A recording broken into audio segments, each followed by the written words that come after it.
Okay जी।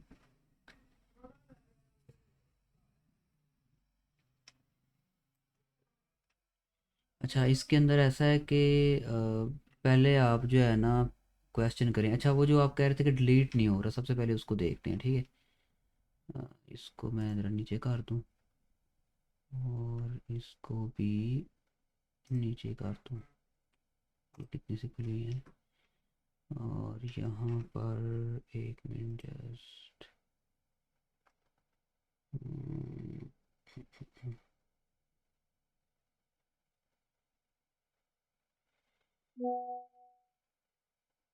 Okay.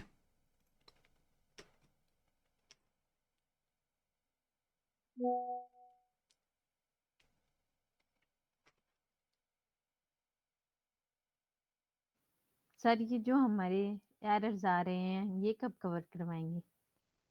Error कोई भी नहीं है, अभी देख लेते हैं क्या एरर है। डिलीट का कह रहे हैं ना, क्या वेंडर नहीं डिलीट हो रहा है ना? वो आपके सामने मैं ठीक करूँगा, वैसे मैं ठीक कर सकता, लेकिन मैं कहा आपके सामने ठीक करता हूँ। इसको एक दफ़ा बस रन हाँ होने दें। आपने आपने ऐड किया होगा ना, एक दफ़ा डिलीट करो। हाँ, आपका रिडायरेक्ट कहाँ होता है फिर डिलीट करने के बाद? ओके। अच्छा, जब आप डिलीट के ऊपर क्लिक करते हो तो वो डिलीट ही नहीं होता होगा, है ना? जी डिलीट नहीं होता, ऊपर लिंक आता है डिलीट कन्फर्म। उसके बाद जब हम्म। मैं पीछे जाता हूँ रिफ्रेश करता हूँ फिर वो। हाँ, तो वो आप देखो ना, डिलीट कन्फर्म का जो मैं आपको बताता हूँ ज़रा, रुकिए ज़रा। ये हम गए जी वेंडर पे, ठीक है। और यहाँ पर ये मैं गया डिलीट पे। ओके। ओके, ठीक हो गया। अब ये हमारा डिलीट का जो एक्शन है वो रन हो गया, ठीक है। डिलीट का एक्शन रन हो रहा है, और यहाँ पर जो आईडी जा रही है वो आईडी जा रही है इस वेंडर की। इस वेंडर की आईडी जो है वो है वन डेटाबेस में। ओके।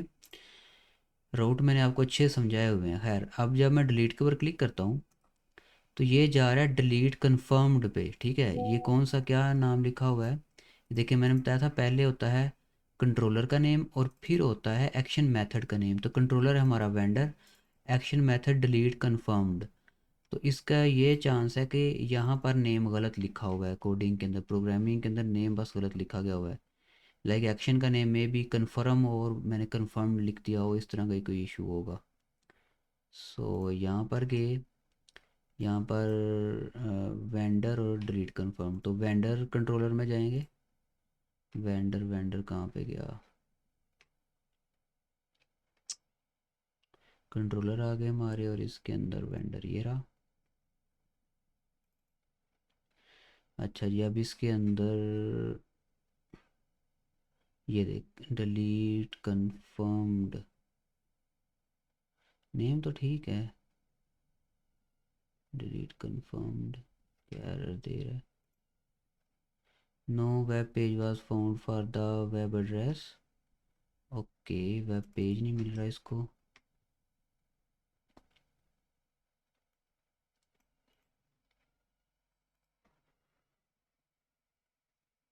ठीक है, अब हम व्यू चेक करेंगे। आई थिंक इसके साथ का कोई व्यू नहीं है, तो मैं यहाँ यहाँ जाऊँगा। देखें, कंट्रोलर का जो एक्शन मेथड है उसका नेम भी करेक्ट है।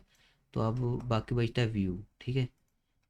इसका व्यू अब चेक करेंगे कि इस ये जो एक्शन मेथड है इसका व्यू बना हुआ है या नहीं। तो वो भी सिंपल है, व्यू में जाएंगे और यहाँ पर जाएंगे हम वेंडर में, और यहाँ पर ये देखें, इसके ना इसका कोई व्यू बना ही नहीं हुआ डिलीट, ठीक है। बस ये इशू आ रहा था, तो इसको मैं करूँगा ऐड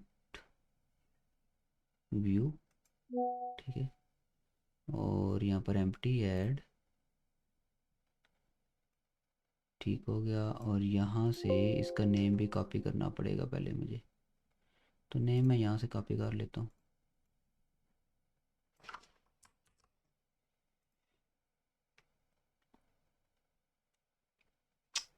आई थिंक इसका व्यू तो हम बनाते नहीं है। एक मिनट ज़रा मैं कंफर्म कर लूँ, बाकी जो डिलीट कन्फर्म मेथड है क्या उनके व्यू बनाए हैं?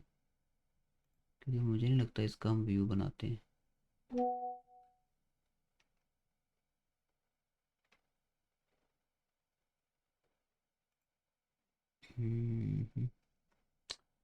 परचेजेस, ये कंट्रोलर में और ये के परचेज कंट्रोलर में, एंड यहाँ पर आ गया जी हमारा डिलीट कंफर्म्ड।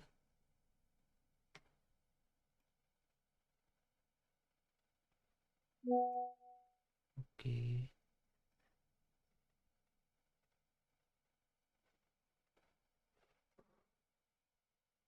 ठीक हो गया।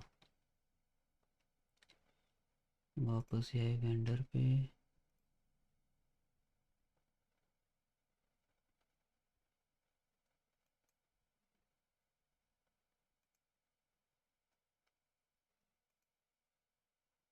क्या चक्कर है?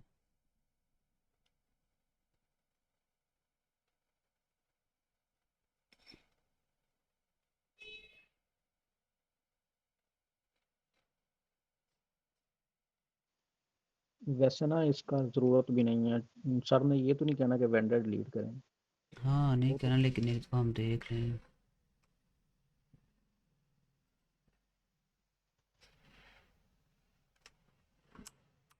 स्पेलिंग भी ठीक है।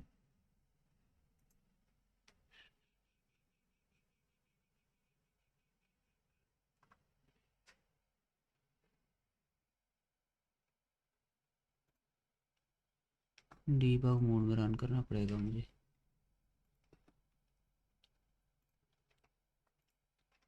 मतलब मैं चेक करता हूँ कि जब हम उसके ऊपर क्लिक करते हैं रिक्वेस्ट इसके पास आती भी है कि नहीं।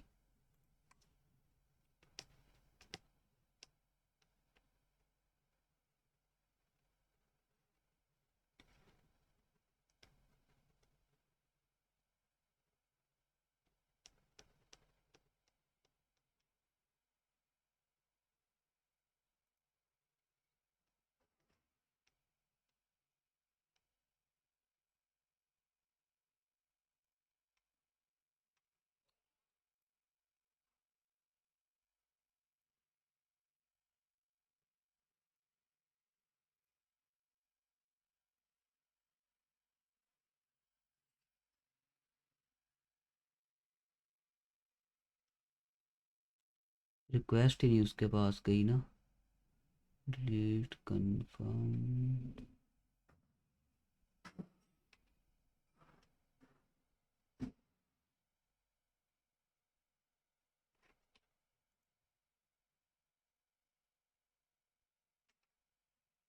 ये बात है।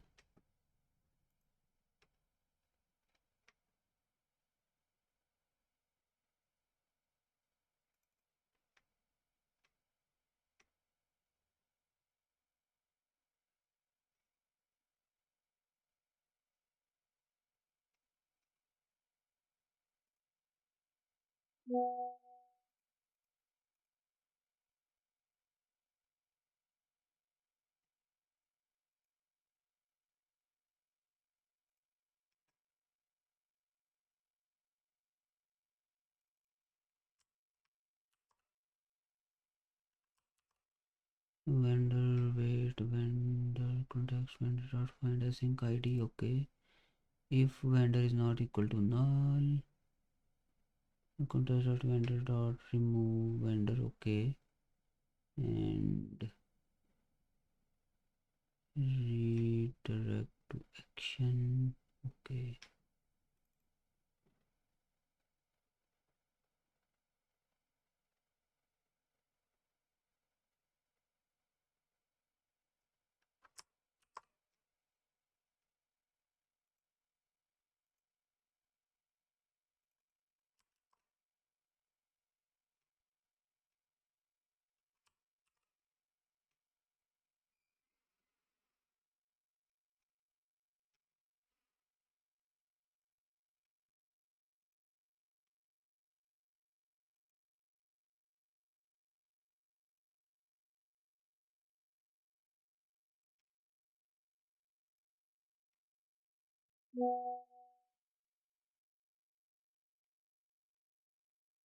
सुभान भाई कोई बात नहीं, उसको छोड़ें। ये हमारे पास दिन है अभी, तो ये आप देख लेना, ठीक है, फ्री टाइम में इसको रिमूव कर देना। ओके बाकी ओके, एक मिनट जस्ट।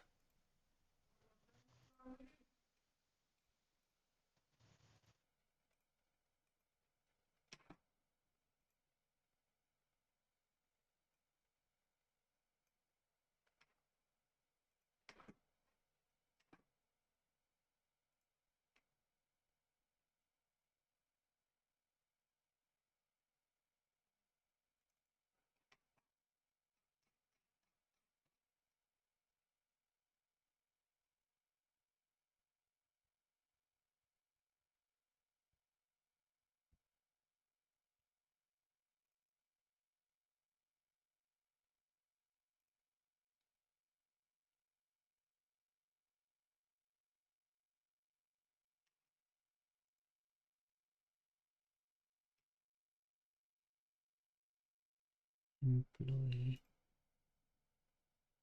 And delete.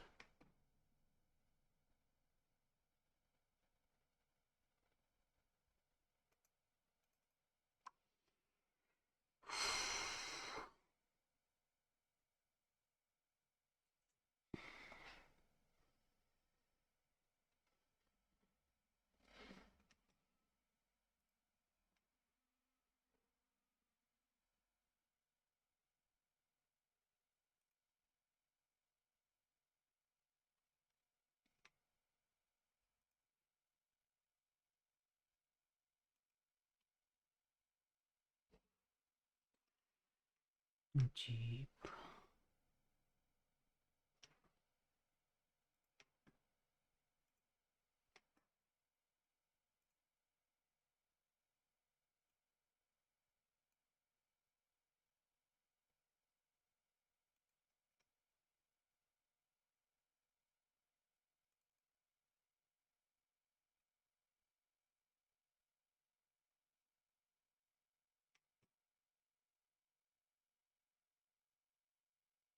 एक दो बार बस मैं ये ट्राई करने लगा, अगर चल गया ठीक है, नहीं तो फिर हम ये बाद में देख लेंगे। ITV post action name delete and token this delete confirmed.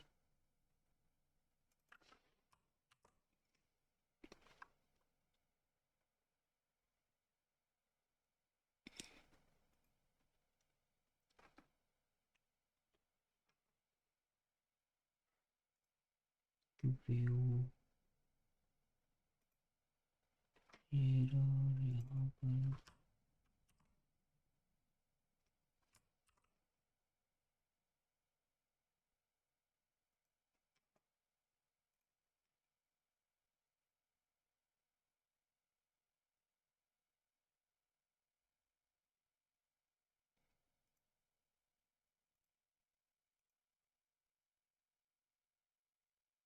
हो गया। एक्चुअली इस चीज़ की मुझे समझ नहीं लगी कि मतलब ये कैसे हुआ। मैं आपको एक चीज़ बताता हूँ। मैं इसको दोबारा रन करता हूँ, ठीक है। ये अभी मैंने इसको स्टॉप कर दिया है। मैंने सिंपली क्या किया है कि इसका जो व्यू था ना, ठीक है, इसके व्यू के अंदर जब हम डिलीट के ऊपर क्लिक कर रहे थे ना, तो वो मैं लेके जा रहा था डिलीट कन्फर्म वाले मेथड पे, ठीक है। और डिलीट कन्फर्म को मैंने यहाँ से मिटा के जस्ट यहाँ पर डिलीट रहने दिया है, तो वो डिलीट हो गया।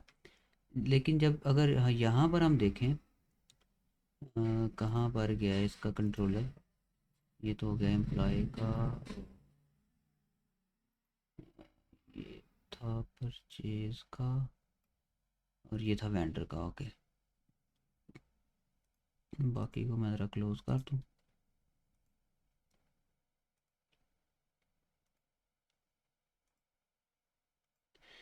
अच्छा जी, तो मैंने इसका नेम लिखा हुआ था डिलीट कन्फर्म्ड, ठीक है। लेकिन ये यहाँ पर एक नोटेशन यूज़ कर रहे हैं हम, HTTP post action name delete. तो मे भी इस नोटेशन की वजह से हमें यहाँ पर नेम भी इसका सिर्फ डिलीट लिखना पड़ेगा वहाँ पे ना। इसीलिए तो जब मैंने डिलीट कन्फर्म लिखा हुआ था तो ये काम था करा। बाकी ये लॉजिक अभी तक मेरी समझ से बाहर है कि ये क्या मतलब, उल्टा ही लॉजिक है कोई। तो खैर, यहाँ पर ये मैंने चैट GPT से लिखवाया है, इस वजह से ये जो मैंने ये चैट जीपीटी से लिखवाया होगा और जो इंडेक्स था वो मैंने खुद लिखा होगा, इसलिए जो है ना ये इशू हो गया होगा। तो वहाँ पर मैंने ये लिख दिया कि जब बटन यानी कि बटन के ऊपर क्लिक हो तो ये वाला जो मेथड हमारा रन करे, ठीक है। लेकिन यहाँ पर ये एक नोटेशन यूज़ की है चैट जीपीटी ने। आई थिंक इसको लिखने से क्या होगा कि इसका नेम जो है वो यही यूज़ होगा डिलीट का, ठीक है, ये नेम यूज़ नहीं होगा। बाकी ये है कि रिमूव इसी के अंदर हो रहा है, ठीक है। जो हमारा डिलीट का ये यहाँ पर डिलीट का भी लिखा हुआ है, ओके। लेकिन ये जो है ना ये डिलीट का गेट मेथड है, ठीक है। यहाँ पर देखें ये गेट मेथड है, ओके। ये वैसे एक कमेंट लिखा हुआ है, अगर मैं इसको मिटा भी दूँ तो ये फिर भी गेट ही देगा, ठीक है, ये गेट है। लेकिन यहाँ पर हम इसको स्पेसिफाई कर रहे हैं कि ये पोस्ट है, और यहाँ पर हम इसका नेम स्पेसिफाई कर रहे हैं डिलीट, यानी कि इसका नेम भी हम डिलीट ही रख रहे हैं, ओके। तो इस डिलीट कन्फर्म से कोई फ़र्क नहीं पड़ता, चाहे मैं यहाँ पर कुछ भी लिख दूँ। या फिर एक और काम कर सकता हूँ आपके आसानी के लिए कि अगर मैं इसको यहाँ से मिटा भी दूँ, ये मैंने इसको यहाँ से मिटाया, ठीक है। और यहाँ पर अगर मैं इसका नेम डिलीट अब रहने दूँ तो ये भी चलेगा, ठीक है। अब अगर मैं इसको रन करूँ,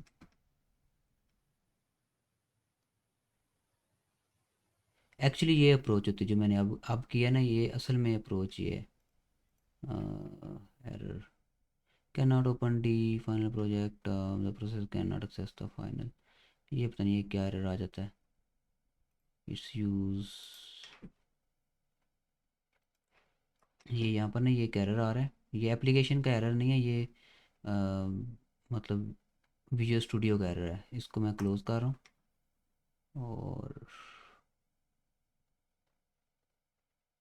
आई थिंक मुझे इसको बंद करके दोबारा चलाना चाहिए।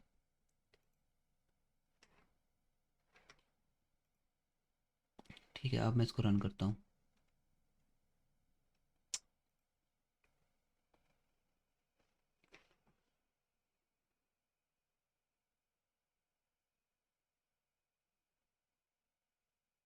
ओके, अब हम इसके अंदर करेंगे जी लॉगिन, और यहाँ पर हम करेंगे जी एडमिन। एडमिन गायब हो गया, यहाँ से लिखना पड़ेगा आगे, ओके। और यहाँ पर अच्छा ये भी अपना अपना थोड़ा चेंज चूंज कर लेना, ठीक है। एडमिन का व्यू, ये एडमिन का इंडेक्स व्यू है, ओके।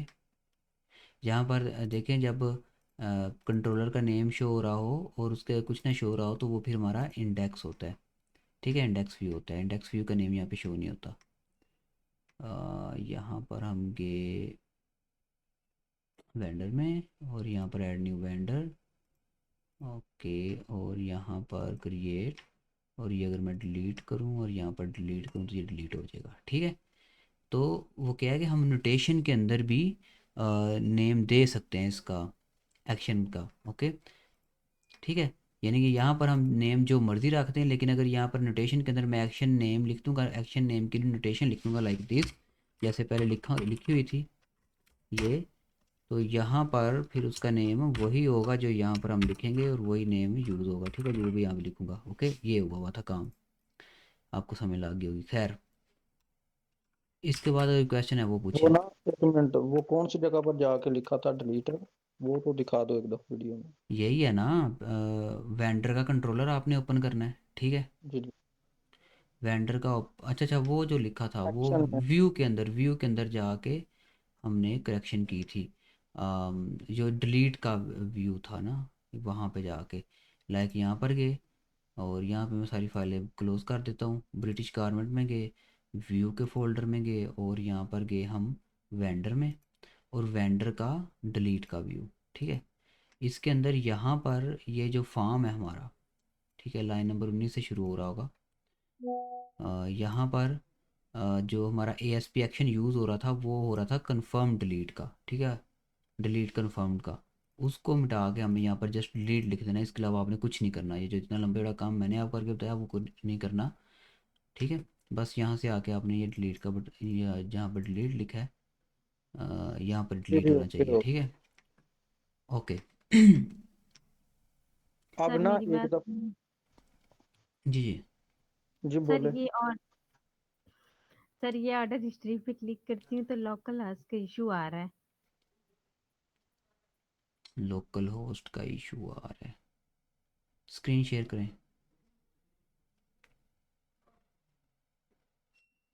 वैसे वो हम बाद में देख लेंगे, अभी रहने दे उसको। अभी वाइवे के जो आज क्वेश्चन हुए हैं उसको तूबा को वो वाले मैं ज़रा यहाँ पर बता दूँ आपको। मैंने जो आपको फ़ाइल सेंड की थी पीडीएफ फाइल, क्या वो आपने पढ़ी है कंप्लीट? सर आप मेरी एक और बात सुनिए। जी जी। सर आप मेरी ये स्क्रीन देखें, मैंने आपको कुछ दिखाना है। ओके। स्क्रीन शो हो रही है? जी जी।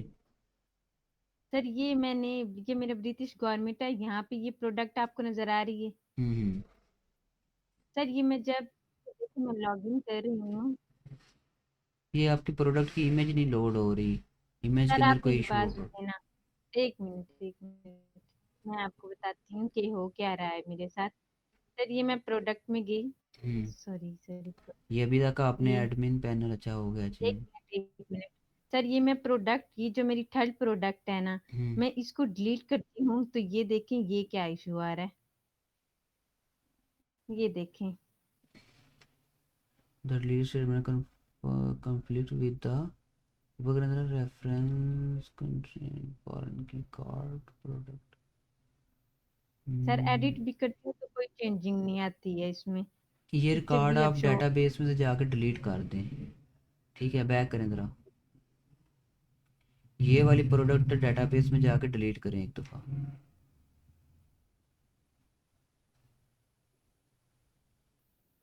सर टेबल्स के अंदर जाहिर बात है। ये। हम्म। राइट क्लिक करें और यहाँ पर edit top 200। Okay.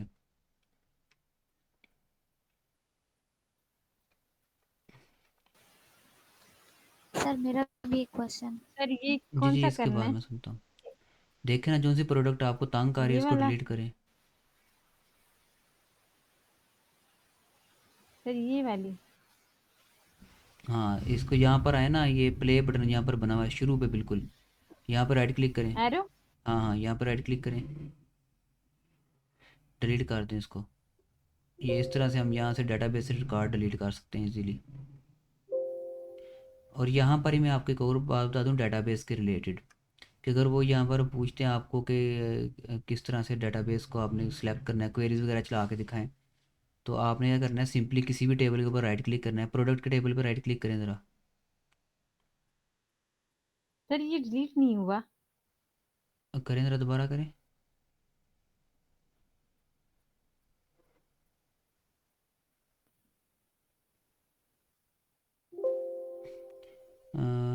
Number of row to delete one. Okay, yes करें।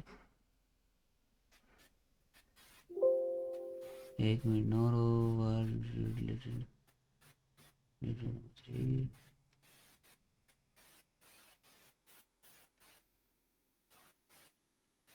पता नहीं क्या इशू है।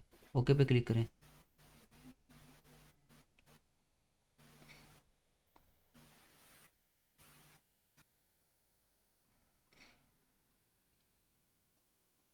सर ये नहीं हो रहा है। उफ। चलें, इसको बाद में देखेंगे, खैर अभी हम ना प्रेपरेशन की तरफ सर ध्यान करते कितनी हैं। बार? आपका वाइवा कब है? 15। हाँ तो बस ठीक है, अभी इसको आप ज़रा सब्र करें। ठीक है सर। हाँ। अच्छा, ज़रा डेटाबेस ओपन करें, यहाँ पे मैं एक बात बताना चाह रहा हूँ आपको, डेटाबेस ओपन करें। तो वो आपको ना पूछ सकते हैं सिलेक्ट क्वेरी चला के दिखाओ, या कुछ भी इस तरह की क्वेरी बोल सकते हैं। तो अगर सिलेक्ट क्वेरी का बोले, आपने सिंपली क्या करना है, प्रोडक्ट या किसी भी टेबल के ऊपर राइट क्लिक करें ज़रा, किसी भी टेबल के ऊपर। इधर यहाँ पे। नहीं नहीं, टेबल के नेम के ऊपर, ये साइड के ऊपर टेबल के नेम्स शो हो रहे हैं। टेबल कहाँ है आपके? हाँ मेरी। टेबल्स कहाँ है? टेबल, ये तो टेबल का फोल्डर है, टेबल कहाँ है?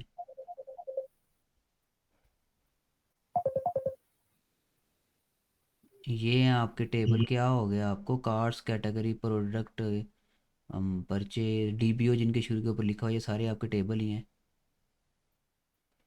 सर नजर नहीं आ रहा। ये रहा, ये रहा।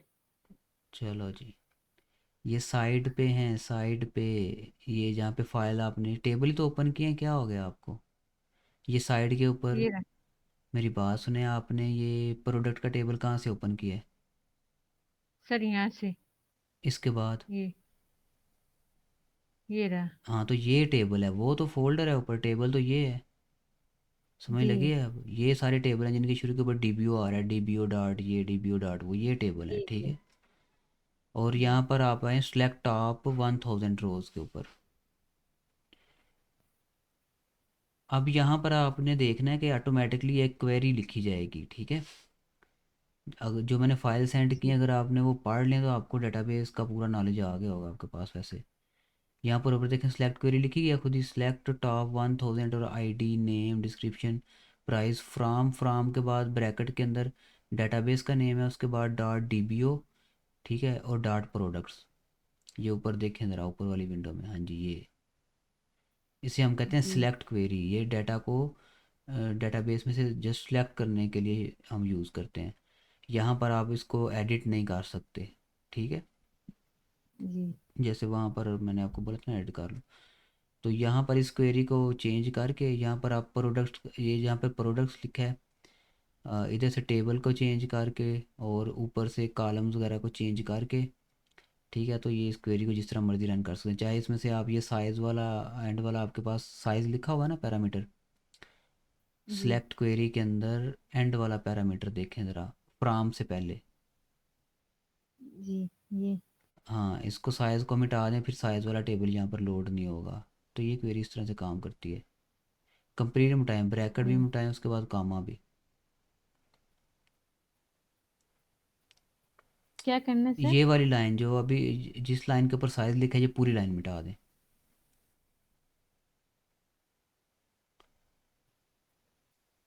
ये भी, ब्रैकेट्स भी और ये कॉमा भी। ब्रैकेट्स भी मिटा दूं? हाँ जी, कॉमा भी? कामा भी। ये रहा। ओके, अब ऊपर वो एग्जीक्यूट के ऊपर क्लिक करें। जी। एग्जीक्यूट, एग्जीक्यूट पे क्लिक करें, न्यू क्वेरी के नीचे एग्जीक्यूट लिखा हुआ है, ऊपर देखें और ऊपर, ऊपर जाएं, ऊपर ऊपर ऊपर ऊपर, और। ये रहा, ये रहा। हाँ जी ये एग्जीक्यूट करें तो देखिए अब नीचे साइज़ वाला टेबल या साइज़ वाला कॉलम लोड नहीं हुआ, ठीक है। तो इसको हम जी क्वेरी सर। बोलते हैं। ये जब हमने जस्ट रिकॉर्ड देखने हो तो सिलेक्ट क्वेरी यूज़ होती है, ओके। और जब डिलीट जी करने हो तो डिलीट क्वेरी, इसी तरह से डिफरेंट डिफरेंट क्वेरीज हैं। वो डिलीट और क्रिएट कहाँ पे लिखेंगे वो क्वेरी? वो तो एक लंबी बात है ना, मतलब यहाँ पर जाके मैं देखना पड़ेगा, लाइक यहाँ पर मैं गया पहले, वो फिर इसकी आप अपनी स्क्रीन बंद कर दीजिए, मैं आपको अब बताता हूँ। वो एक थोड़ा सा टच दे देना, मतलब कि इधर जाके डिलीट और इधर क्रिएट की मैं कुछ वही सवाल। वही मैं करने लगा हूँ, सिर्फ 1 मिनट है जी। मेरी स्क्रीन नज़र आ रही है आप लोगों को? नहीं। नहीं नज़र आ रही है, 1 मिनट सिर्फ। अब नज़र आ रही है? जी। ये सब फुल स्क्रीन कर लेना। फुल ही है स्क्रीन। नहीं, आपके वाली पहले छोटी थी ना। अच्छा अच्छा, अब ठीक है। अब ओके है। ओके। अच्छा जी, सबसे पहले देखिए हमें यहाँ पर जाना पड़ेगा, सर्च करना पड़ेगा डिलीट क्वेरी, क्योंकि मुझे ये क्वेरी याद नहीं रहती, और अगर मैं वाई में भूल भी गया तो मुझे कोई मसला नहीं। डिलीट क्वेरी आप याद रखना चाहें तो रख लें, मेरे से नहीं याद रहती है। सो ये देखें, डिलीट फ्राम टेबल नेम आएगा और वेयर कंडीशन वगैरह आएगी हमारी, ठीक है। ये इस तरह कुछ होता है। चलें ट्राई करते हैं इसको। देखें बहुत इजी है, आपको वो कोई भी क्वेरी बोले ना तो आपने सिंपली क्या करना है, सबसे पहले मैं अपना एसक्यूएल डेटाबेस ओपन कर लूँ। बाकी DBMS का मतलब उन्होंने पूछा था, DBMS का मतलब होता है डेटाबेस मैनेजमेंट स्टूडियो, ठीक है। नहीं, database management software, DBMS, database management software. ये जो हमारा ये है ना, ये Microsoft SQL server management studio, ठीक है। तो ये एक्चुअली हमारा DBMS है, ठीक है, डेटाबेस मैनेजमेंट सॉफ्टवेयर है ये। और इसके अंदर कौन सा डेटाबेस हम मैनेज कर रहे हैं? SQL का, ठीक है। ये है रिलेशनल डेटाबेस। ओके,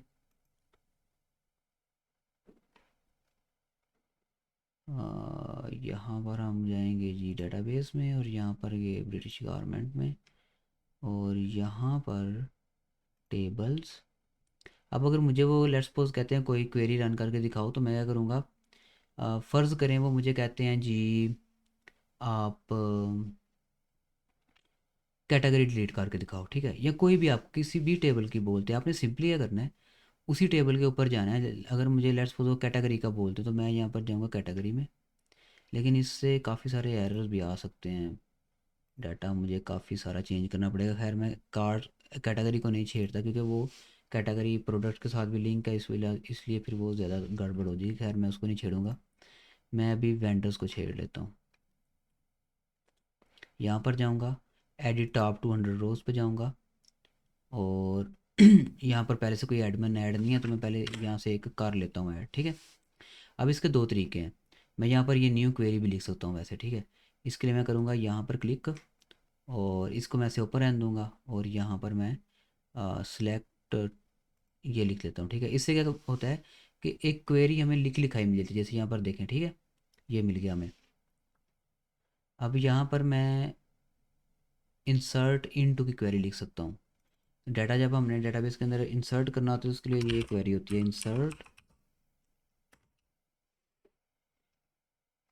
यहाँ पर सिंटैक्स थोड़ा सा ना जी वो गरीब है, थोड़ा सा बहुत ज़्यादा मुझे लिखना पड़ेगा। इंसर्ट वाली क्वेरी के लिए मैं कैटेगरी को यूज़ कर लेता हूँ, क्योंकि इंसर्ट करने से कोई इफ़ेक्ट नहीं पड़ेगा बाकी डाटा पे। सो यहाँ पर एडिट टॉप 200 रोज। ओके, यहाँ पर एक है, एक हम और ऐड करेंगे। सिंपली मैं यहाँ पर भी ऐसे क्लिक करके यहाँ पर भी मैं इसको ऐड कर सकता हूँ, एक और कैटेगरी को, लेकिन मैं आपको बताऊँगा, ठीक है। ये देखें, ये ऐड हो जाएगा। ओके, ये ऐड हो गया अभी डेटाबेस के अंदर रिकॉर्ड, इसको आईडी लग गई है तो ये ऐड हो गया, ठीक है। आईडी नहीं लिखेंगे क्योंकि आईडी ये ऑटो होती है, ठीक है। आईडी वाले कॉलम को कभी भी नहीं छेड़ते डेटाबेस में डाटा ऐड करते हुए।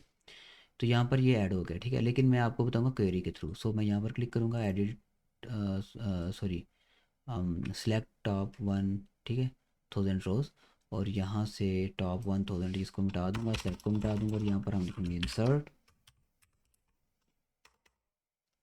इंसर्ट। और इसका मुझे यहाँ पर अब थोड़ा सा वो देखना पड़ेगा। अच्छा, वैसे ये दे रहा है, इंसर्ट स्निपेट भी दे रहा है मुझे।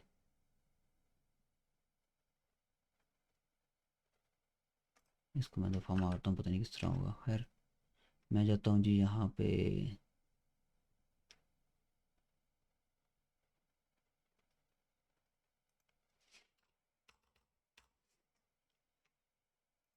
ब्राउज़र में, और यहाँ पर लिखता हूँ इंसर्ट क्वेरी।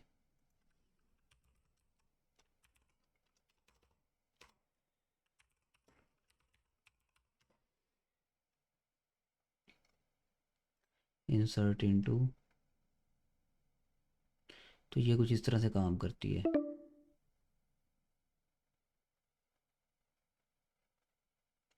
डायरेक्टली हम वैल्यूज़ भी दे सकते हैं, जैसे यहाँ पर देखें, इंसर्ट इनटू टेबल का नेम आएगा, और फिर यहाँ पर वैल्यूज़ आएंगी, डायरेक्टली वैल्यूज़ भी दे सकते हैं, ठीक है। तो मैं कौन सी अप्रोच यूज़ करूँ? जैसे यहाँ पर देखें, इंसर्ट इनटू कस्टमर, ये टेबल का नेम है, उसके बाद कॉलम्स के नेम आ जाते हैं, और फिर वैल्यूज़ आ जाती हैं, और हर एक वैल्यू, ठीक है। तो मैं ये वाली अप्रोच यूज़ करूँगा, इसको देखते हुए यहाँ पर जाऊँगा, इंसर्ट इनटू, ठीक है, और यहाँ पर ये जो चीज़ है ये हमारी चली जाएगी ऊपर, ये। Okay, insert into British government DPO categories. Okay, और इसका मुझे ब्रेसेस ओपन करनी पड़ेंगी कॉलम का नेम देने के लिए।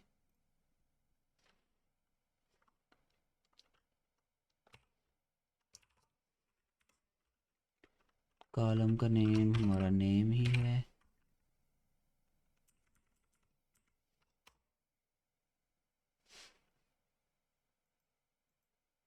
और यहाँ पर अब मुझे लिखना पड़ेगा वैल्यू।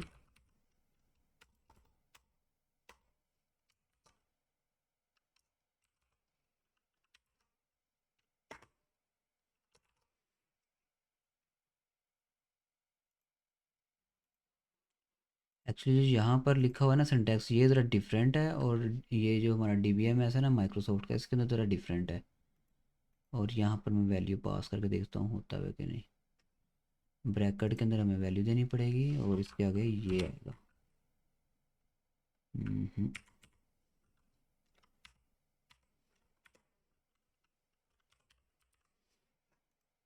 तो यहाँ पर ये एरर दे रहा है, इसका मतलब नहीं ये काम कर रहा। हमें अपनी सर्च थोड़ी सी चेंज करनी पड़ेगी।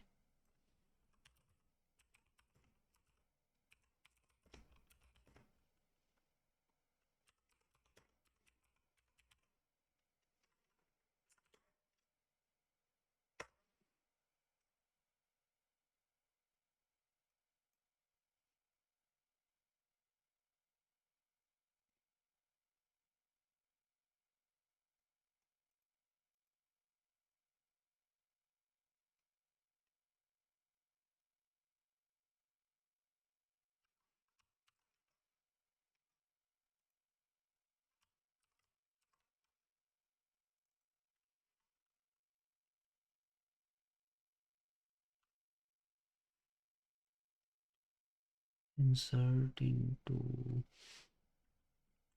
क्या नाम था इसका, कैटेगरीज।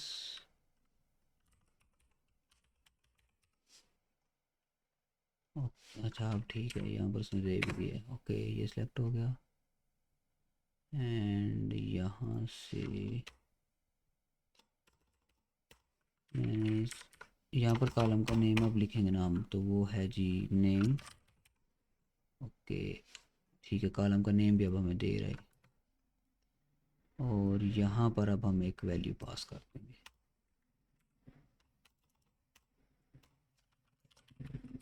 अब ठीक है। अच्छा इसके आगे ये नहीं आता, ठीक है। बल्कि अब लिख रहा हूँ तो अब ये एरर नहीं दे रहा।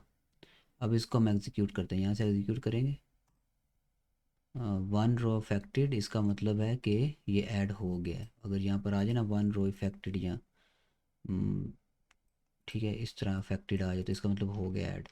तो अगर मैं अब यहाँ पर क्लिक करता हूँ और यहाँ पर हम सेलेक्ट टॉप 1000 रो करूँ तो ये आ जाएगा। अच्छा इसको हम सेलेक्ट क्वेरी को अब दूसरा से लिख के देखते हैं। हेलो जी जी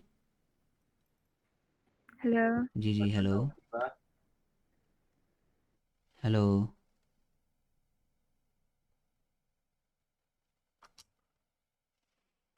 मेरी आवाज़ नहीं आ रही क्या आप लोगों को? हेलो। आ रही है आवाज। वो फिर उसको नहीं जा हेलो रही। सुभान भाई, मैं वो पूछ रही थी कि मैं क्या, हाँ ये अपनी स्क्रीन जरा जूम करें, नजर नहीं आ रहा। स्क्रीन जूम करूँ? हम्म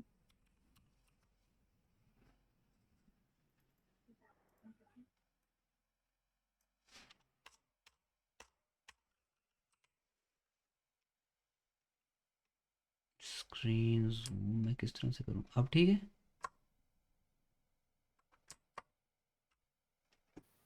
आपने जूम की ही नहीं। की तो है, ये कितना बड़ा हो गया है। सर सर अपनी दो फिंगर माउस पे रख के उनको लेफ्ट राइट ड्रैग करें। हाँ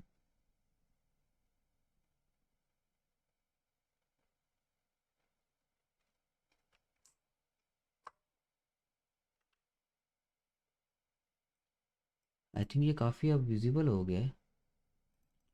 खैर सिलेक्ट क्वेरी यहाँ से मैं इस तरह लिखने की कोशिश कर रहा था जिस तरह इसका होता है सिंटैक्स यहाँ पे।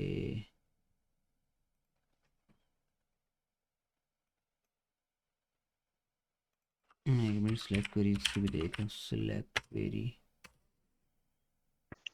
ये चैट जीपीटी से पूछ लो, वो बता देगा तुम्हें इंस्टेंट। हाँ वैसे वो भी बता देगा।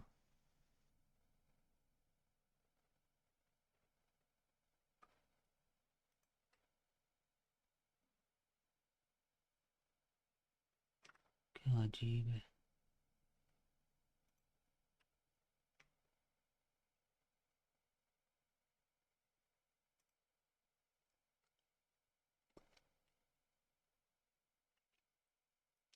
ओके ठीक है, मुझे समझ लगी क्या गलती की। सिलेक्ट दिस, ये स्टैटिक का मतलब होता है सारे कॉलम, ठीक है। और यहाँ पर मैं फ्राम लिखना भूल गया था, फ्राम कैटेगरी, ठीक है। अब ठीक है, अब मैं अगर इसको एग्जीक्यूट करता हूँ तो ये देखें वो रिकॉर्ड आ गया हमारे पास, ठीक है। ये सिलेक्ट क्वेरी है, ओके। यानी कि जो ये हमें लिख के देता है, अगर मैं इसके ऊपर राइट क्लिक करूँ तो आपने गौर करना है यहाँ पर, ये सिलेक्ट 1000 रो, तो ये हमें सिलेक्ट क्वेरी कुछ इस तरह से लिख के देता है, ठीक है। ये देखें, लेकिन इसको सिंप्लीफाई हम कर सकते हैं बस ऐसे, सिलेक्ट, इसका मतलब होता है ऑल, स्टैटिक का मतलब होता है ऑल, हमें हर कॉलम का नेम लिखने की ज़रूरत नहीं होती। और फ्रॉम और आगे अपने किसी भी टेबल का नेम, लाइक अगर मैं कार्ड्स देखना चाह रहा हूँ तो फिर कार्ड्स, ओके। तो जैसे ही मैं टेबल का नेम लिखना शुरू करता हूँ वहाँ पे नीचे खुद ही आ जाता है, जिस तरह हाईलाइट देते हैं ना हमें वो विजुअल स्टूडियो, यहाँ भी आता है। देखें यहाँ पे मैं करता हूँ परचेजेस, तो वो देखें टेबल का नेम आ गया, इसको सेलेक्ट करूँगा और सिंपली यहाँ से एग्जीक्यूट क्वेरी करूँगा तो यहाँ पर देखें डाटा शो हो रहा है, लेकिन अभी ये एम्प्टी है तो यहाँ पे कुछ भी शो नहीं हो रहा। इस तरह से अगर मैं यहाँ पे प्रोडक्ट करना चाहूँ तो वो भी मैं कर सकता हूँ इजीली। इसको मैं अगर एग्जीक्यूट करूँ तो ये अब प्रोडक्ट आ गया, ठीक है। ये था थोड़ा डाटाबेस का, मतलब क्वेरीज वगैरह क्या होती है मैंने आपको बता दिया। अब नेक्स्ट क्वेश्चन करें जल्दी से कोई।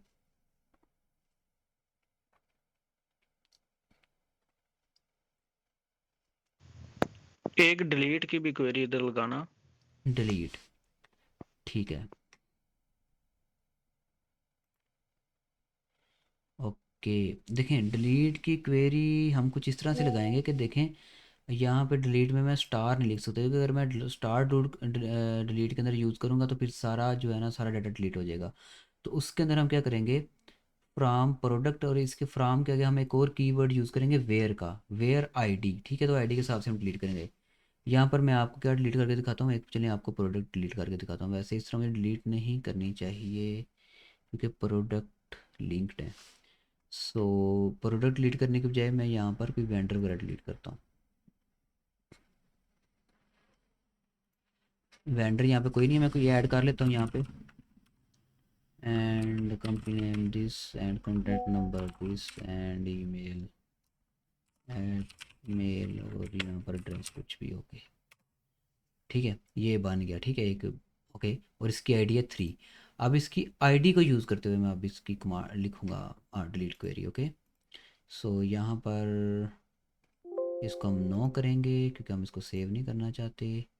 इसको भी बंद कर दूंगा और ठीक है, यहाँ पर क्वेरीज वगैरह रन हो रही है तो इसको मैं उधर ओपन रखता हूँ, चाहे इस विंडो को यूज़ कर लूँ चाहे इसको यूज़ कर लूँ, ओके। इसको यूज़ कर लेता हूँ, ओके। यहाँ पर मैं लिखूँगा डिलीट, जहाँ पर सेलेक्ट है यहाँ पर सिंपली डिलीट लिखूँगा, डिलीट, डिलीट हमने क्या करना है,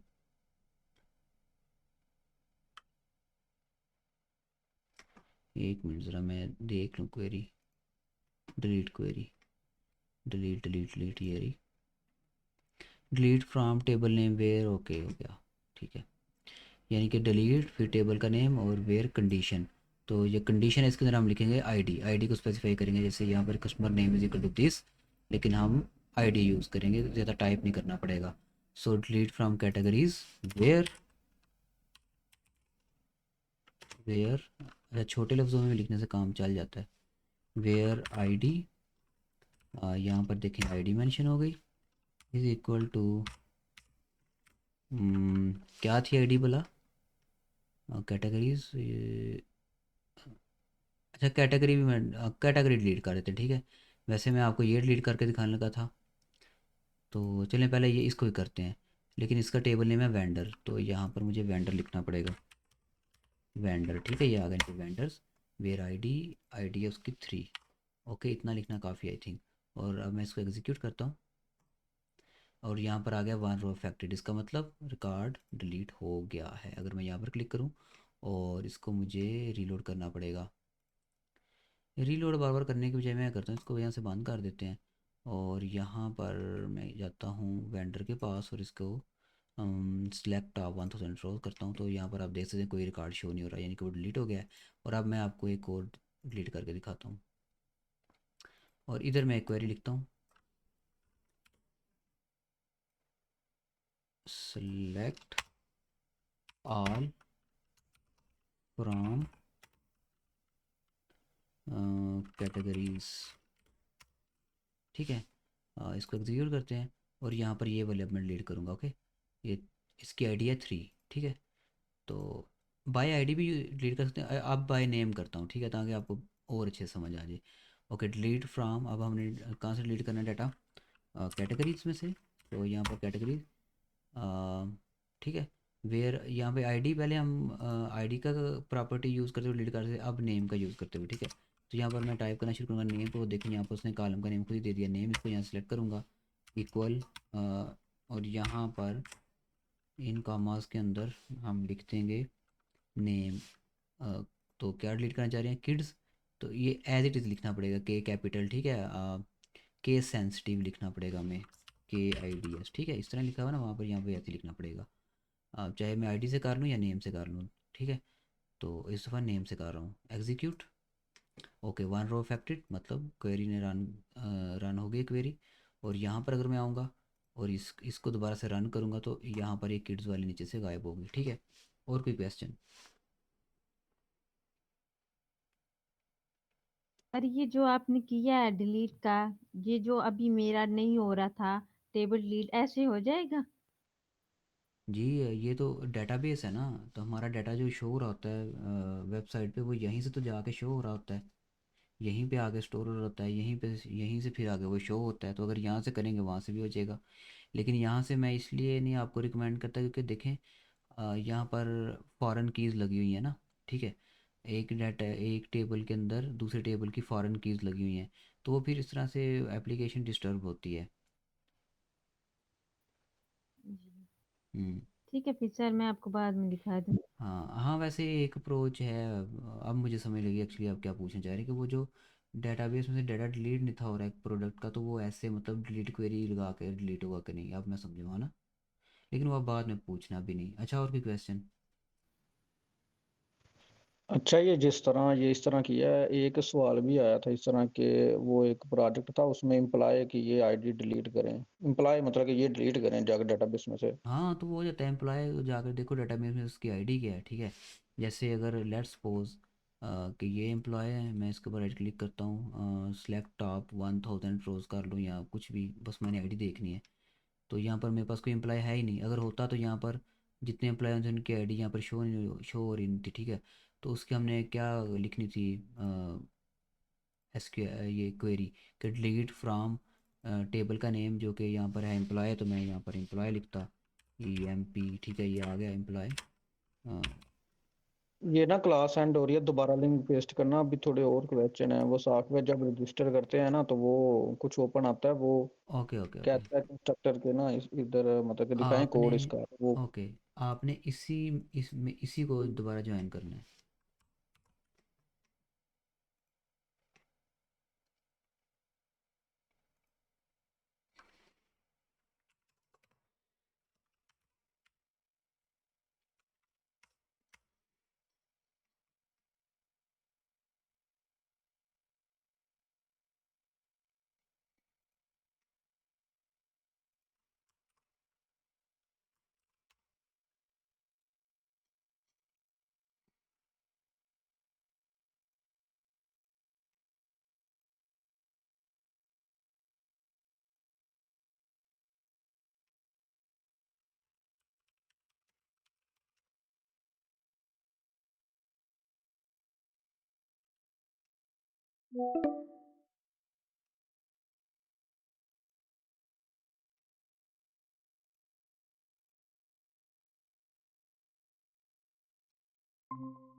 तो रजिस्टर करके लॉगिन करके ना, तो फिर बाद में जो भी ओपन होगा तो इंस्ट्रक्टर ने पूछना है इसका कोड दिखाएं, तो वो जी एक जी। दफा आप ओपन करिएगा।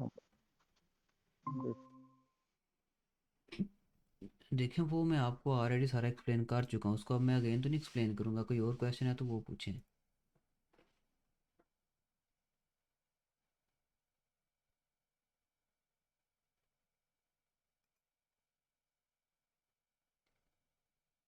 और भी क्वेश्चन है आपका? वो यूजर वाला पूछ रहा हूँ। तो वो तो मैं एक्सप्लेन कर चुका हूँ ना पहले, यूज़र वाला कितनी डिटेल्स मैंने मैं एक्सप्लेन कह किया रहा वो। था, चले वो, हाँ वो आप वीडियो देख लें, चलो ये वीडियो रिकॉर्ड करने का फ़ायदा ही ये होता है वीडियो ना। देख लेते हैं दोबारा। हाँ वो वीडियो देख लें, आपको समझ आ जाएगा। और कोई क्वेश्चन? वो ना ऐड टू कार्ड वाला आपने दिखाया था, वो जो ओपन होता है ना हिस्ट्री वाला, तो वो मैं चाह रहा था एक दफा देख लें। हिस्ट्री वाला? इसके बाद वो प्रेजेंटेशन मेरा और यूज केस डायग्राम, वो तो एक दफा दिखाना। ये तीन चार ही चीजें हैं मेन ना। एक फ्रंट एंड पे वो कोड पूछ लेंगे, और बाकी वो दूसरा डेटाबेस में पूछ लेंगे। हम्म। बाकी प्रेजेंटेशन और यूज के डायग्राम, ये चार पांच चीजें हैं बस, यही मेन चीजें हैं, और तो कोई नहीं है। तो आप उनके ऊपर रिसर्च करें ना, यूज़ केस डायग्राम के ऊपर, वैसे पहले मैं बता चुका हूँ। और अच्छा वो उसकी क्लास ने तो ली, उसके बाद वॉइस नहीं आई, तो इसलिए आप थोड़ा सा एक दफा बता देना, तो एक बाकी हम मिनट, प्रैक्टिस कर लेंगे मैं ज़रा टाइम है। देखता हूँ कि वॉइस क्यों नहीं आई। आई थिंक ये क्लास थी वो।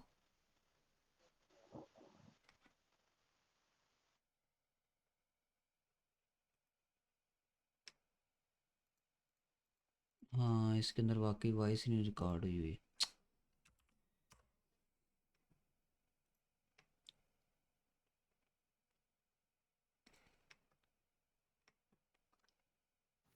सर आप उसे डिलीट ना करते, उसके पीछे वॉइस लगा देते अपनी। वो काम ज़्यादा लंबा हो जाता है।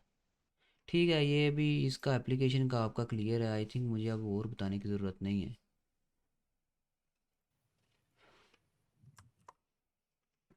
इसको मैं करूँ क्लोज़, और यहाँ पे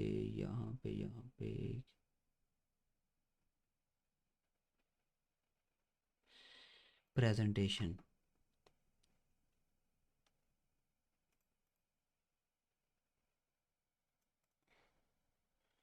ब्रिटिश गारमेंट्स, और ये और ये।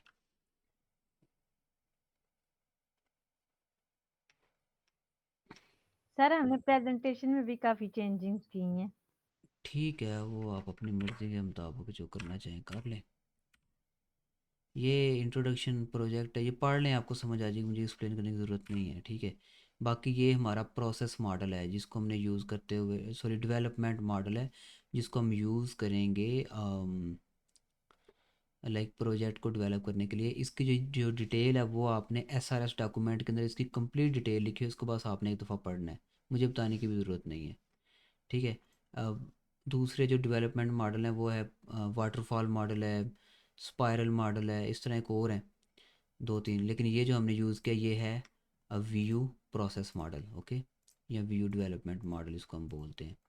इसके अंदर ये है कि पहले ये होता है, फिर ये, और ये मैं इसलिए बोल रहा हूँ ताकि टाइम हमारा ज़्यादा नहीं लगे, आप खुद पढ़ लीजिएगा।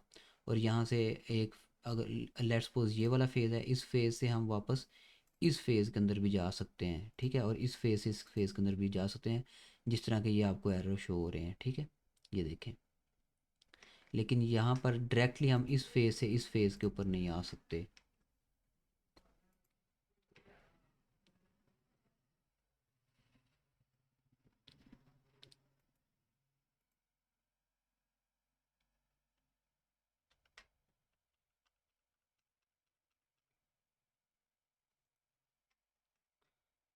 कनेक्शन मेरा थोड़ा सा चला गया था। अच्छा, मैं बता रहा था कि डायरेक्टली इस फेज़ से हम इस फेज़ पे नहीं जा सकते, इस फेज़ से पहले इस पे जाएंगे फिर इस पे। ठीक है, तो ये इस तरह है। उसके बाद इससे नेक्स्ट स्लाइड पे चलते हैं। ये हमारी यूज़ केस डायग्राम है। इसके अंदर क्या होता है कि जस्ट यूज़ केस हम बोलते हैं वो काम जो कोई एक एक्टर कर सके। तो एक्टर हम किसको बोलते हैं? जो हमारे सॉफ्टवेयर को यूज़ करता है उसको। तो हमारे सॉफ्टवेयर के मेनली दो एक्टर हैं, एक है कस्टमर, ठीक है, जो कि हमारी वेबसाइट के ऊपर आके ऑर्डर देंगे, और एक है एडमिन जो कि हमारी वेबसाइट को मैनेज कर रहा होगा, कंट्रोल कर रहा होगा, जैसे ओनर। ठीक है। तो ओनर के जो काम है वो सारे ये लिखे हैं, उनको हम यूज़ केस बोलते हैं। और कस्टमर के काम सारे ये लिखे हैं जो कस्टमर कर सकता है। उसके अलावा यहाँ पर दो चीज़ें इंपॉर्टेंट है, वो एक एक्सटेंड और एक इंक्लूड, ये रिलेशनशिप है। इंक्लूड का रिलेशनशिप जो होता है वो होता है किसी दूसरे यूज़ के साथ, तब जब वो यूज़ केस का रन होना मस्ट ज़रूरी हो। जैसे कस्टमर जब ऑर्डर प्लेस करेगा तो ज़ाहिर बात है वो पेमेंट भी करेगा, तो पेमेंट साथ ज़रूर रन होगा, ठीक है। मेक पेमेंट का जो यूज़ केस है ये इसके साथ ज़रूर रन होगा, इसलिए इन दोनों का जो रिलेशनशिप है वो कौन सा है, इंक्लूड का। और इसके साथ हम, ज़ाहिर बात है एसएमएस भी सेंड होगा, जब हम ऑर्डर प्लेस करते हैं तो एसएमएस भी वहाँ पर सेंड होता है, ठीक है। जब ऑर्डर प्लेस करते हैं तब एसएमएस ज़रूर सेंड होता है, आपको पता ही है। तो इसलिए यहाँ पर जो रिलेशनशिप है वो इंक्लूड का है। प्लेस ऑर्डर और सेंड एसएमएस का जो रिलेशनशिप वो है इंक्लूड का। उसके बाद जो दूसरा रिलेशनशिप है एक्सटेंड का, ये ऑप्शनल होता है, ये लाजमी नहीं होता, ये ऑप्शनल होता है, ठीक है। ये इंक्लूड लाजमी है, एक्सटेंड ऑप्शनल है। जैसे अगर कोई कस्टमर जो है वो अपना कार्ट व्यू करता है तो वहाँ से वो आइटम को डिलीट भी कर सकता है और ऐड भी कर सकता है, ठीक है। इस तरह वेंडर जब सॉरी एडमिन जो है वो वेंडर को मैनेज करता है तो उसके पास कई सारे ऑप्शन होते हैं, ऐड वेंडर और ये वो सारे, ठीक है। तो ये ऑप्शनल होते हैं। इसके बाद इसको हम सिस्टम बाउंड्री बोलते हैं। ये जो आपको बाहर ये सर्कल ये नज़र आ रही है बाउंड्री, यहाँ पर नेम भी लिखा हुआ ब्रिटिश गारमेंट, तो ये सिस्टम बाउंड्री बोलते हैं, यानी कि ये एप्लीकेशन को शो करता है, ओके। उसके बाद ये बिज़नेस कैटलॉग, यहाँ पर रिक्वायरमेंट लिखी हुई है एडमिन एडमिन की, क्या एडमिन क्या क्या कर सकता है ये पढ़ लीजिएगा। यहाँ पर ये यूज़र की लिखी हुई है कुछ रिक्वायरमेंट, ये भी पढ़ लीजिएगा कि वो क्या कर सकता है। उसके बाद ये आर्किटेक्चर डिज़ाइन आ गया हमारा। आर्किटेक्चर मीन हमारे जो पूरे जो हमने एप्लीकेशन बनाई है इसके अंदर कौन कौन सी लेयर्स होंगी, ठीक है। इसके कौन कौन से हिस्से होंगे तो वो हमने पहले भी इसके ऊपर बात कर चुके हैं कि इसके अंदर हमने थ्री लेयर अप्रोच को यूज़ किया है। एक होती है डेटाबेस लेयर, फिर होती है एप्लीकेशन लेयर यानी कि बैक एंड, और फिर होता है फ्रंट एंड यानी कि प्रेजेंटेशन लेयर, ठीक है। ये हमारा आर्किटेक्चर डिज़ाइन हो गया, database, back and, front end, बस। नेक्स्ट नेक्स्ट है जी हमारा ये प्रोजेक्ट शेड्यूल है। ये शेड्यूल को आप देख लीजिएगा, बस जो डेडलाइन उन्होंने दी थी उनको हमने डिफरेंट डिफरेंट सेक्शंस के अंदर तब्दील कर दिया। उसके बाद ये है सीक्वेंस डायग्राम, एक जस्ट सीक्वेंस डायग्राम मैं आपको समझाऊंगा, बाकी आपकी सारी खुद ही समझ में आ जाएंगी, ठीक है। सीक्वेंस डायग्राम के अंदर क्या होता है कि जो हमारे यूज़ केसेस होते हैं उनका हम सीक्वेंस शो करते हैं कि वो जो यूज़ केस जब रन होगा या कोई यूज़ केस यूज़ हो रहा होगा तो वो उसका सीक्वेंस क्या होगा, ठीक है। जैसे यहाँ पर ये रजिस्टर का दिया हुआ है, रजिस्टर एक यूज़ केस था हमारा। तो यहाँ पर सबसे पहले क्या होगा कि कस्टमर जो है ना वो इनपुट देगा, ठीक है। इसको हम लाइफ लाइन बोलते हैं, ओके। और जहाँ पर ये आपको हाईलाइट नज़र आ रही है लाइन, वैसे तो सारी लाइन डॉटेड है, ये भी डॉटेड है, ये भी डॉटेड है, ये भी डॉटेड है, ओके। ये हमारे ऑब्जेक्ट्स होते हैं, ये एक ऑब्जेक्ट, ये और दूसरा, ये तीसरा, चौथा ऑब्जेक्ट, ठीक है। यानी कि ये सारे वो ऑब्जेक्ट हैं जो रजिस्टर के, जब रजिस्टर का यूज़ केस रन होगा तो ये सारे आपस में कोलैब करेंगे। सो यहाँ पर ये जो हाईलाइटेड यहाँ पर लाइन है ये शो करती है कि इस टाइम पे ये वाला ऑब्जेक्ट एक्टिव है, और इस टाइम पे ये वाला एक्टिव है, इस टाइम पे ये वाला एक्टिव है, और ये इस टाइम पे एक्टिव है, ये वाला सिर्फ इस टाइम पे एक्टिव हुआ है, ठीक है। बस सिंपल। सो कस्टमर आएगा वो रजिस्टर इनपुट करेगा, ठीक है। अपने आप को रजिस्टर करने के लिए इनपुट देगा, जैसे उसका नेम, उसका पासवर्ड, ईमेल, सारी इन्फॉर्मेशन। उसके बाद ये यहाँ पर एक और चीज़ आती है हमारे पास, GUI रजिस्टर। तो कस्टमर डिटेल किसको देगा, GUI को, यानी कि यूज़र इंटरफेस को, जो कस्टमर को शो हो रहा होगा सामने पेज उसको, ओके। उसके बाद ये सारी इनपुट जाएगी कहाँ पर, डेटाबेस में, ठीक है। और डेटाबेस वापस इसको रिज़ल्ट भेजेगा किसको, GUI को, ठीक है। अब ये है कि अगर तो ये वैलिड इनपुट है, आल्ट का ब्लॉक हम तब यूज़ करते हैं जब हमने, जैसे प्रोग्रामिंग के अंदर हम यूज़ करते हैं ना इफ़ और एल्स, ठीक है, कंडीशंस को शो करने। तो यहाँ पर आल्ट का ब्लॉक उसी को शो करता है। यहाँ पर अब दो कंडीशन है कि इनपुट वैलिड है या इनपुट इनवैलिड है, ठीक है। अगर तो वैलिड है तो फिर जो सारी इन्फॉर्मेशन है वो ऐड हो जाएगी डेटाबेस के अंदर, और यूज़र रीडायरेक्ट हो जाएगा लॉगिन पेज के ऊपर, ठीक है। यानी कि यूज़र लॉगिन पेज के ऊपर चला जाएगा।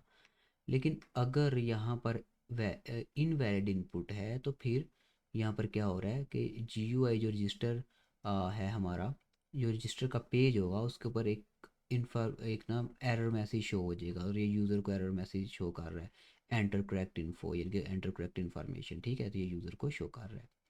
और ये जो लाइन इस तरफ जा रही है ये डाटा को शो करती है कि यहाँ से डाटा जा रहा है इस तरफ। और ये जो डॉटेड लाइन है ना ये शो करती है मैसेज को कि मैसेज वापस जा रहा है। ठीक है, जैसे ये रजिस्टर का जो पेज है इधर से यूज़र को वापस मैसेज जा रहा है कस्टमर को। जब मैं यूज़र बोल रहा था तो उसका मतलब होता है कस्टमर। ठीक है, तो कस्टमर को वापस से मैसेज जा रहा है कि भाई करेक्ट इन्फॉर्मेशन लिखो। तो जो डॉटेड एरो होता है ये मैसेज को शो करता है, याद रखना है। सो नेक्स्ट यहाँ पर हमारी काफ़ी सारी सीक्वेंस डायग्राम है, इनको आप देख लीजिएगा, सारी ऐसे ही हैं, पढ़ेंगे तो समझ लग जाएगी एक दफ़ा। और अभी मैं आपको रिकमेंड करूँगा आप एक दफ़ा पढ़ लें, ठीक है, ताकि आपको समझ में आ जाए। सुबह जब अगर इंस्ट्रक्टर ने लेट्स सपोज तो आपको किसी स्लाइड के ऊपर रोक लेता है तो आपने ये नहीं समझना मुझे तो आता है मैं समझा दूंगा, नहीं, एक दफ़ा पढ़ लें, ठीक है, ताकि सुबह आप उसको समझाते हुए रुके नहीं। यहाँ पर ये क्लास डायग्राम है। क्लास डायग्राम क्या होती है कि हमारी जितनी भी क्लासेस होती हैं, जितनी भी एंटिटीज़ होती हैं, ठीक है, उनका आपस के अंदर जो एक रिलेशन बनता है या किस तरह से उनको आपस में हमने कनेक्ट करवाना है, किस तरह से कपल करना है, वो हम इस क्लास डायग्राम के अंदर शो करते हैं। ठीक है, जैसे यहाँ पर सिंपली अगर आपको एग्जांपल दूँ तो इसके अंदर एक तो हम ये मल्टीप्लिसिटी शो करते हैं, जो आपको ये m लिखा हुआ नज़र आ रहा है m, या इसके अलावा यहाँ पर ये 1 भी आपको लिखा हुआ नज़र आ रहा होगा। इतना विजिबल नहीं है, खैर ये देखें 1 लिखा हुआ है, छुपा हुआ है थोड़ा सा। ओके, तो इसको बोलते हैं मल्टीप्लिसिटी। अब ये क्या चीज़ होती है, देखें ज़रा, यहाँ पर य- ये मैंने लिखा है, इस तरफ भी m लिखा है, इस तरफ भी m लिखा है, तो ये मल्टीप्लिसिटी क्या होगी, मैनी टू मैनी। ये many to one, one to many, ठीक है, इस तरह हो सकती है ये। और ये होती किस तरह से है, मतलब इसका लॉजिक क्या है वो मैं आपको बताता हूँ। इसका बहुत सिंपल सा लॉजिक है, मैं आपको यहाँ से प्रोडक्ट और कैटेगरी से समझाता हूँ, बहुत इजी है। अभी आपने देखा है कि एक प्रोडक्ट जो है उसकी एक कैटेगरी हो सकती है, ऐसे ही है, लेकिन एक कैटेगरी के अंदर बहुत सारी प्रोडक्ट हो सकती हैं। ठीक है, जैसे अभी एप्लीकेशन अगर मैं यहाँ पे ओपन करूँ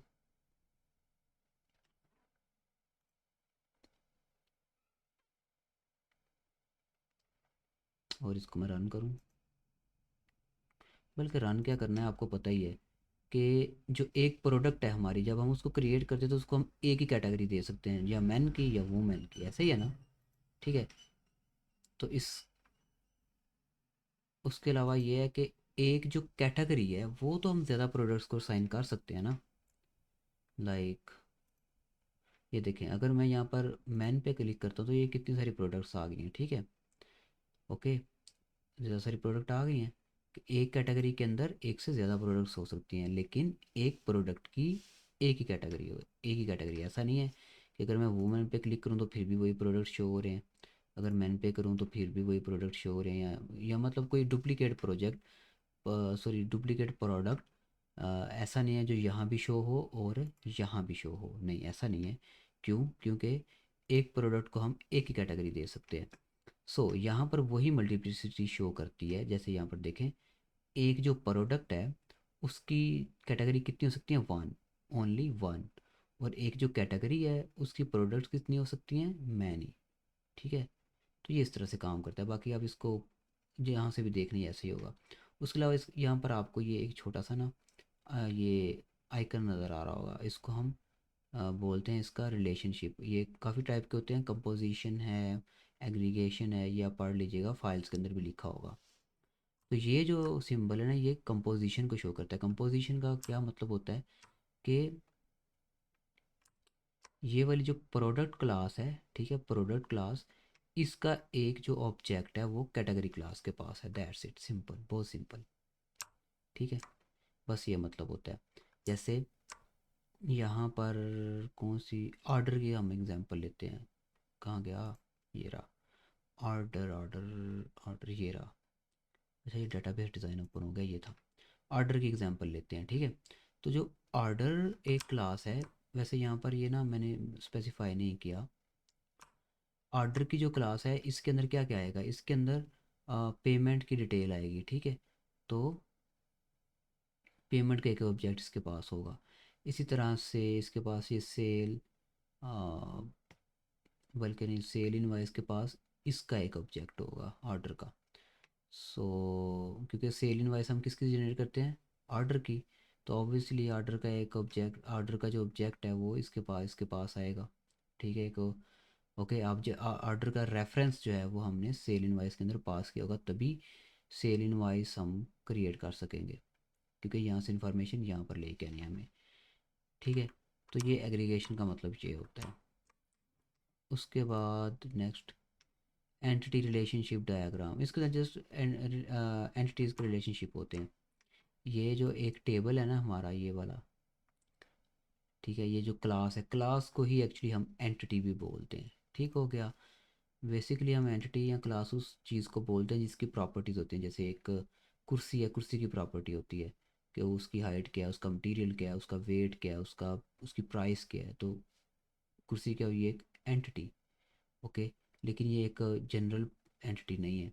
जनरल एंटिटी क्या होगी हमारे पास, प्रोडक्ट। उस प्रोडक्ट के अंदर कुर्सी भी आ जाएगी, मेज़ भी आ जाएगा, उसके अंदर फर्नीचर के अंदर जो भी चीज़ होती हैं सारी आ जाएंगी। ठीक है, तो फर्नीचर क्या है, एक एंटिटी है। ओके,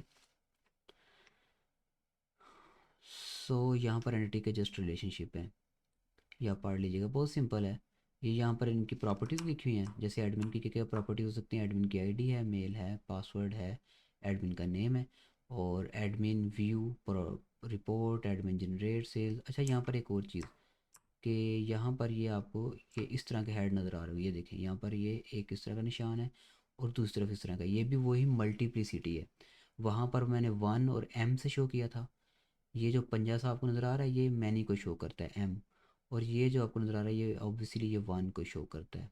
ठीक है, लेकिन ये जो नोटेशन है, बस ये नोटेशन का फ़र्क है। इस नोटेशन को हम बोलते हैं क्रॉस फुट नोटेशन, और ये जो ये वाली नोटेशन है M वाली, इसका नेम मुझे नहीं आता। ठीक है, वो पूछने भी नहीं लगे आपसे, लेकिन इसको क्रॉस फुट नोटेशन बोलते हैं। ये पहले भी क्लास में मैंने एग्जांपल दी थी कि ये जिस तरह कौवे का पंजा होता है ना, उस तरह, इसलिए इसको क्रॉस फुट नोटेशन बोलते हैं, इस तरह से मल्टीप्लिसिटी को शो करने को। ओके, बाकी ये रिलेशनशिप बस लिखें या पढ़ लीजिएगा एक दफ़ा।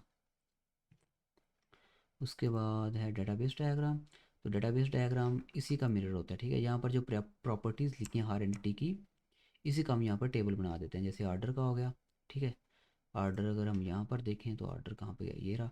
इसकी यहाँ पर ये प्रॉपर्टीज़ लिखी हैं, order ID, order date, order status, product ID. ठीक है, तो यहाँ पर अगर आप देखें ऑर्डर आईडी है, और यहाँ पर कस्टमर आईडी आ रही है। यहाँ पर वैसे हमने नहीं स्पेसिफाई की हुई कस्टमर आईडी। ठीक है, नो इशू। बाकी यहाँ कस्टमर आईडी आ गई और कार्ट आईडी आएगी, और उसके अलावा ये कुछ यहाँ पर इसके प्रॉपर्टीज़ हैं, कॉलम के नेम है। ठीक है, ये कॉलम के नेम है यहाँ पे। ओके, सो ऑर्डर आईडी होगी हमारी प्राइमरी की, पीके का मतलब प्राइमरी की, और एफके का मतलब फॉरनर की, और बाकी ये नोटेशन यहाँ पर वही है, 1 to मैनी, मैनी टू 1, और ये वो सारा। फॉरेन की हम बोलते हैं वो प्रॉपर्टी को जो किसी दूसरे टेबल से आ रही होती है। जैसे यहाँ पर देखें, यहाँ पर कस्टमर आईडी है। ठीक है, ये कहाँ से आ रही है, कस्टमर के टेबल से। यहाँ देखें कस्टमर आईडी, यहाँ पर कस्टमर आईडी प्राइमरी की है। प्राइमरी की वो होती है जो रिपीट नहीं होती बार बार। जैसे क्लास के अंदर बच्चों का रोल नंबर, ठीक है, वो डिफरेंट होता है हर बच्चे का, किसी का भी एक जैसा नहीं होता। उसको असाइन करने का मकसद ये होता है कि चाहे बच्चों के नेम सेम हो जाएं, लेकिन रोल नंबर से दोनों का डिफरेंस हमें पता लगता रहेगा कि भाई हाँ ठीक है, ये बच्चा और है, ये बच्चा और है। ओके, रोल नंबर क्योंकि सेम नहीं हो सकते। इस तरह से हर टेबल के अंदर हमने आईडी का एक कॉलम रखा हुआ है, ताकि हमें हर रिकॉर्ड को पहचानने में आसानी हो। ठीक है, तो यहाँ पर फॉरेन की हमने यूज़ की हुई है, और ये जो कॉलम होता है ना आईडी, इसी को हम एज अ फॉरेन की यूज़ करते हैं, क्योंकि ये यूनिक होता है। ठीक है, ये रिपीट नहीं होता। अगर हम लेट्स सपोज यहाँ पर ये नेम को एज अ फॉरेन की यूज़ कर लें, तो जब हमारी एप्लीकेशन रन हो रही होगी, तो लेट्स सपोज हम ये ऑर्डर को ही देखना चाह रहे हैं। ठीक है, तो ऑर्डर के अंदर जब वो कस्टमर की आईडी को शो, कस्टमर की इंफॉर्मेशन को शो करने की बारी आएगी, तो अगर डेटाबेस के अंदर दो एक जैसे नाम के कस्टमर होंगे, तो हमारी तो एप्लीकेशन कंफ्यूज हो जाएगी ना, कि लेट्स सपोज दो उसामा है, तो वो एप्लीकेशन वहाँ पे क्रैश कर जाएगी कि मैं कौन से उसामा को, मतलब कौन से उसामा का डाटा उठाऊँ। इसलिए हम हमेशा जो हमारी प्राइमरी की होती है उसी को दूसरे टेबल के अंदर एज अ फॉरेन की यूज़ करते हैं, ठीक है, क्योंकि वो यूनिक होती है। दोबारा से बता दूँ, बाकी सारा डेटाबेस इसी तरह से आप देख लेना। नेक्स्ट, ये इंटरफेस है। ये जो आपने रिसेंट अभी चेंजिंग की है इसके अंदर, वो उसकी स्क्रीनशॉट लेके डाल देना। यहाँ से ये ब्लैक वगैरह और ये सारे आपने चेंज करना है ज़रूर, ओके। अपने कलर के हिसाब से कर लें ये भी, जिस तरह आपने किया हुआ है। बाकी यहाँ पर आइंड के ऊपर टूल लिखे हुए हैं, ये विजुअल स्टूडियो है, जिसको आपको पता है हमने प्रोग्रामिंग करने के लिए यूज़ किया, डॉट नेट के अंदर प्रोग्रामिंग वगैरह की। और यहाँ पर एम एस वर्ड है SRS डॉक्यूमेंट बनाने के लिए, MS विजुअल डायग्राम्स बनाने के लिए, MS पावर पॉइंट है, जिसके अंदर अभी ये आप स्लाइड देख रहे हैं, ये MS पावर पॉइंट ही है। बाकी ड्रा डॉट IO है, इसको हमने यूज़ किया डायग्राम्स बनाने के लिए। ड्रा डॉट IO आप विज़िट भी कर सकते हैं, ये वेबसाइट है, ठीक है। यहाँ से नेम कॉपी करें, वहाँ पे पेस्ट करें ब्राउज़र में, तो आप ड्रा.io के ऊपर पहुँच जाएंगे। सिंपली ये एक वेबसाइट है डायग्राम्स बनाने के लिए। सो ये थी हमारी प्रेजेंटेशन। किसी कोई क्वेश्चन तो पूछ लें।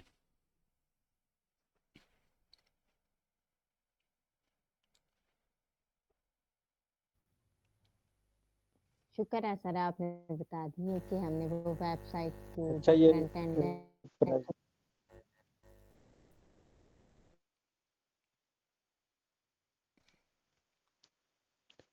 अच्छा सुभान भाई, ये जो प्रेजेंटेशन फाइल है